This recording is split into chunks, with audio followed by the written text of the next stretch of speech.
ऐसा बनेगा कि टर्मिनेट हो जाए। अभी जैसे 16% 80 दिख रहा है, तो अब 16 को 8 से मल्टीप्लाई करके ये ऑकवर्ड लग रहा है ना। तो अभी देखो कुछ ना कुछ निकलना चाहिए यहाँ पे। इधर 20% बगल में 64 लिखा हुआ है, 20% बगल में 64 लिखा हुआ है, और ये पूरी नंबर को मल्टीप्लाई किया गया है किससे दोस्तों, 5 से, है ना, बगल में 5 से मल्टीप्लाई किया और बराबर x। अब तुम खुद बताओ कि यहाँ पे ये जो कॉम्बिनेशन दिया गया है और बगल में 5 का मल्टीप्लाई काहे किया गया, एक बार कमेंट बॉक्स में बताओ सब लोग। अभी कुछ नहीं कर रहे हैं हम इसको ऐसे ही छोड़ रहे हैं, बस देखते हैं कि मतलब एक वो होता है ना, हमारे गांव में एक कहावत थी कि जो है ऐसे एक होता गाय, एक होती भैंस।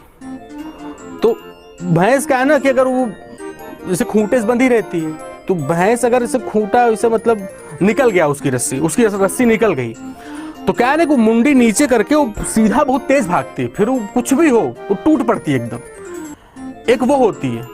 तो इसीलिए भैंस को जब चरने के लिए छोड़ा जाता था तो उसको बड़ी मतलब चरने के लिए छोड़ दिया तो भैंस को रस्सी में बांधा जाता था। और जबकि गाय जो होती थी ना, तो गाय को क्या है कि गाय के साथ इतनी समस्या नहीं, गाय को सिर्फ खुला छोड़ दिया जाता था, तो गाय क्या है कि शाम को अपने आप घर वापस आ जाती थी। तो गाय भैंस में ये अंतर है। तो हमारा ये कहना है कि मतलब ऐसा मत करना कि नहीं टूट के जुट गए हैं, टूट के एकदम जुट गए, वो वाला काम मत करना, है ना, थोड़ा बुद्धिमानी दिखाना। हम इसलिए कह रहे हैं कि भाई देखो फ्रेम फिक्स होते हैं, 5 वहां क्यों रखा गया बताओ। अभी तुम 16 को 8 से मल्टीप्लाई कर पूरा यही कैलकुलेट करने लो, क्या मतलब निकलेगा। अच्छा क्यों रखा गया वही देख लो, हम भी यहाँ तक करते टाइम नहीं, वो 5 लिखा है बगल में ना, उससे समझ आ गया मुझे। देखो क्या है कि 80% जो होता है ना वो 4/5 होता है, बगल में कितना लिखा है 16।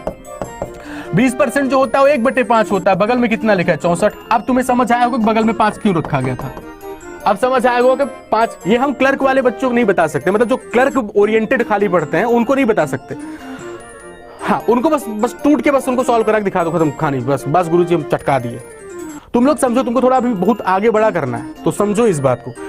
अभी इस चीज को देखो, यहाँ पे नीचे 5 लिखा है, तो बस खत्म, अब समझ आ गया 5 वहां क्यों रख। अब हम तुमको ये बताना चाह रहे हैं ना कि ये फ्रेम कैसे बनते हैं।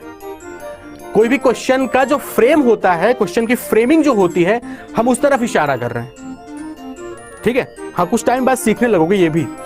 खैर अब आगे बढ़ते हैं। देखो 5 5 5 कैंसिल हो गया, अभी कितना बचा 64, इधर बचा 64, जोड़ दिया 128 आंसर।